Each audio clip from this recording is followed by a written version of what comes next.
కార్తీక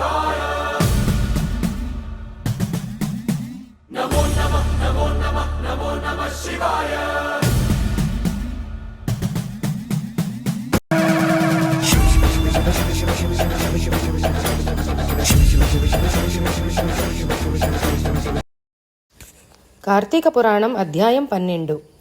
మందరుడను విప్రుని కథ. కార్తీక పురాణ శ్రవణ ఫలము. వశిష్ఠ మహర్షి జనకునికిట్లు చెప్పసాగెను. రాజా, కార్తీక పురాణ శ్రవణ ఫలమును చెప్పెదను. దానికి ముందు శ్రీహరి పూజా విధిని కూడా చెప్పెదను వినుము. కార్తీక మాసములో అవిసెపూలతో జనార్దనుని పూజించినచో చాంద్రాయణ వ్రతము చేసిన పుణ్యము కలుగును. చాంద్రాయణ వ్రతం అనగా భక్తుడు నిష్ఠతో హరిని పూజించుచు కార్తీక శుద్ధ పాడ్యమి నుండి పౌర్ణమి వరకు హరిప్రసాదము తినుటలో ఒక్కొక్క ముద్ద పెంచుకొనుచు పున్నమి నాడు 16 ముద్దలు తినవలను. కృష్ణపక్ష పాడ్యమి నుండి ఒక్కొక్క ముద్ద తగ్గించి తినుచు చివరకు అమావాస్య నాడు పూర్తిగా ఉపవాసం ఉండవలెను. మరునాడు వ్రత సమాప్తి చేయవలెను. గరిక పరకలతోనూ దర్భలతోనూ పూజించినచో పాపములు నశించును. రంగురంగుల వస్త్రములు అర్పించి సేవించినచో మంచి పుణ్యము కలుగును. దీపమాలికలు పెట్టి పురాణ శ్రవణము చేసినచో ఆ పుణ్యము వలన సద్గతి నొందును. దీనిని గురించి ఒక ఇతిహాసమున్నది, చెప్పెదను ఆలకింపము. కళింగ దేశములో మందరుడని ఒక బ్రాహ్మణుడు ఉండెను. వాడు కడు దుర్మార్గుడు. అతడు భార్య మాత్రము సదాచారము కలదై పతివ్రతయై అందరిచే మొప్పు పొందెను. ఒకనాడు మందరుడు అడవిలో తిరుగుచు ఒక బ్రాహ్మణుని కొట్టి ధనమంతయు లాగుకొనెను. ఇంతలో అక్కడికి మహాక్రూరుడైన కిరాతకుడొకడొచ్చి వారిద్దరిని నిర్దాక్షిణ్యముగా చంపి ఆ ధనమును అపహరించెను. వాడింటికి పోవుచుండగా ఒక గుహలో నుండి పులి వచ్చి దాడి చేసెను. ఇట్లొకరినొకరు బాధించుకొని ఇద్దరును చచ్చిరి. ఇట్లు ఇద్దరు బ్రాహ్మణులను కిరాతకుడును పులియు చచ్చి కాలసూత్రమును నరకమునకు పోయిరి. అక్కడ వారిని యమభటులు అశుద్ధముతో పురుగులతోనూ రక్తముతోనూ నిండి మరుగుచున్న నూతిలో పారవేశెను. ఇక్కడ మందరుని ధర్మపత్ని సదాచార నిష్ఠురాలై హరిభక్తి కలదై భర్తనే ధ్యానించుచు చేతనైన వ్రతములు చేయుచు కాలము గడుపుచుండెను. ఒకనొకనాడు యతీశ్వరుడు ఆమె ఇంటికి వచ్చెను. ఆమె చేసిన మర్యాదలకు సంప్రీతుడై ఆ యోగి తల్లి, ఈనాడు కార్తీక పూర్ణిమ, చాలా పర్వదినము. నీ ఇంటిలో కార్తీక దామోదర స్వామి సన్నిధిలో సాయంకాలము నేను పురాణము చెప్పుదును. అక్కడ దీపము పెట్టుటకు తగిన ఒత్తులు తీసుకుని రమ్ము అని చెప్పగా ఆమె సంతోషించి ఇల్లంతయు కడిగి ముగ్గులు పెట్టి దూదితో వత్తులు చేసి సిద్ధముగా ఉంచెను. ఇంటింటికి వెళ్ళి ఈ సాయంకాలము మా ఇంటిలో కార్తీక పురాణ శ్రవణము జరుగును కావున మీరందరూ రండు అని పిలిచి వచ్చెను.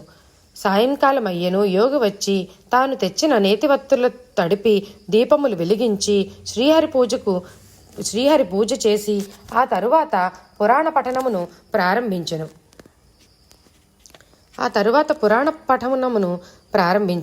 ఆమె భక్తులతో కలిసి భక్తి శ్రద్ధలతో పురాణమును వినెను. ఇట్లు ప్రతి కార్తీక మాసమున యథాశక్తిగా దామోదరుని సేవించుచు జ్ఞానము గలదై కొంతకాలమునకు విష్ణు ధ్యానము చేయుచు మృతి నొందెను. ఆమెను తీసుకుని పోవుటకు విష్ణుదూతలు విమానములో వచ్చిరి. ఆ విమానములో ఉన్న విష్ణు భక్తులు ఈమె సత్కార్యములను ప్రశంసించిరి. వైకుంఠమునకు పోవుచు దారిలో నరకమున మ్రగ్గుచున్న తన భర్తను చూచి దేవతలతో, అయ్యలారా, ఒక క్షణం ఆగుడు, నా భర్త నరకములో పడి ఉన్నాడు. అతనితో మరి ముగ్గురు కూడా నరకములు అనుభవించుచున్నారు. దయచేసి వీరిట్లుండుటకు కారణము చెప్పుడు అని పలికెను. అప్పుడు వారు, తల్లి, నీ భర్త నీకు తెలియకుండా చాలా దుష్కార్యములు చేసినాడు. దొంగతనములు, దారి దోపిడీలు, హత్యలు చేసినాడు. ఆ అన్యాయార్జితములైన ధనముతోనే బ్రతికినాడు. బ్రాహ్మణుడై పుట్టి కూడా వేద విహితములైన కర్మములేనాడునూ చేయలేదు. దురాచారములతోనే బ్రతుకంతయు గడిపినాడు. అందుచేతనే ఇతనికి నరకప్రాప్తి కలిగినది. ఈ రెండవ వాడున్నాడే, వీడును బ్రాహ్మణుడే. తనను చిన్ననాటి నుండి నమ్మి చేసిన మిత్రుని చంపి వాని ధనమునంతయు అపహరించినాడు. ఆ మిత్రద్రోహిని చావగొట్టి నీ భర్త ఆ ధనమును కాజేసినాడు. ఈ మూడవవాడు కిరాతకుడు. వీనికి నీ దారులు కొట్టి బ్రతుకుటయే వృత్తి. వీడు నీ భర్తను ఆ మిత్రద్రోహిని ఇద్దరినీ కూడా చంపి ఆ ధనమును స్వాధీనం చేసుకున్నాడు. ఆ బ్రహ్మహత్యా దోషము చేత ఇతడు నరకబాధలను అనుభవించుచున్నాడు. 4వది పులి. ఇది పూర్వజన్మములో ద్రవిడ దేశములో పుట్టిన ఒక బ్రాహ్మణుడే. వాడు కూడా చాలా దుర్మార్గుడు. వీడు చేయని అనాచారము లేదు. ఇది తినవచ్చు, ఇది తినకూడదు అని విచారణ చేయక దొరికినదే చాలని తినేవాడు. వీడు కార్తీక ద్వాదశి నాడు నూనె పిండి వంటలు భుజించి మహాపాపము సంపాదించుకున్నాడు. అందుచేత వీడి నరకములో ఉన్నాడు అని చెప్పిరి. వారి మాటలు విని ఆ పతివ్రత ఏ పుణ్యము చేసినచో వీరికి నరకము నుండి విముక్తి కలుగుదునో చెప్పండి అని అడిగాను. వారు, అమ్మా, నీవు కార్తీక మాసములో పురాణమును వింటివే, అందులో కొంత పుణ్యమును నీ భర్తకి ఇచ్చినచో అతడు నరకము నుండి విముక్తుడగును. పురాణ శ్రవణ సమయములో నీవు వత్తులు చేసి ఇచ్చితివి కదా, దానిలో కొంత పుణ్యం ఇచ్చినచో కిరాతకుడును పులియు ముక్తి నొందుదురు.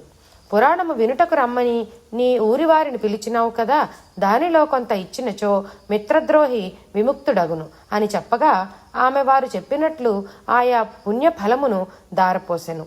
దానితో నరకములోనున్న వారందరూ విముక్తులై ఆ విమానము ఎక్కి ఆమెతో పాటు వైకుంఠమునకు పోయిరి. రాజా, పురాణ శ్రవణ మహత్యం అనగా ఇది. దీని ఫలము అనంతము. ఈ కథ విన్నవారికి మనోవాక్కాయ కర్మముల చేత ఆర్జించిన పాపములన్నీ తొలగిపోవును.